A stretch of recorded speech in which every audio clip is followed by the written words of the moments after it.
Ya var mı bu? Valla ben yapayım.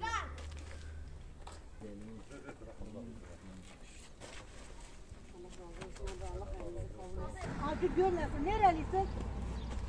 Ben buralıyım. Sen buralısın.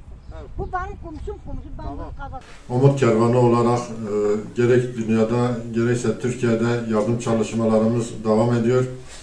Elazığ Umut Kervanı olarak Kurban Bayramı öncesi hayırseverler aracılığıyla yüzlerce fakir, muhtaç, yetim aileye yardımlarımızı ulaştırdık.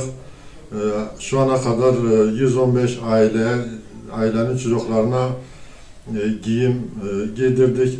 Yetim, fakir ve muhtaç ailelerin çocuklarıydı.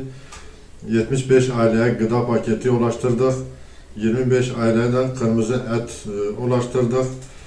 Toplamda 215 aileye yardımlarımızı ulaştırarak yetim, fakir, muhtaç ailelere umut olduk. İnşallah umut olmaya devam edeceğiz. Hayırseverlerin yardımlarıyla bu fakir ve yetim aileleri sevindirmeye devam edeceğiz. Umut olmaya devam edeceğiz inşallah.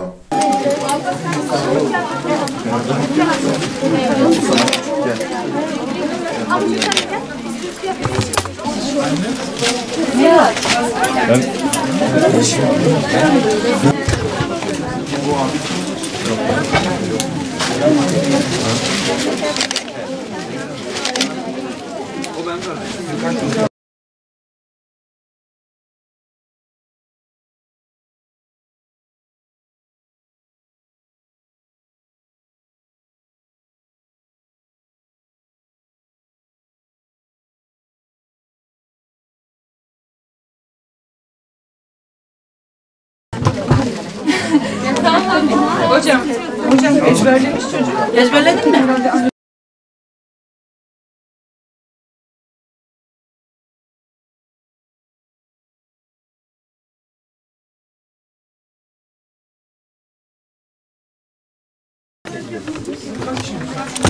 Tabii bitmiş.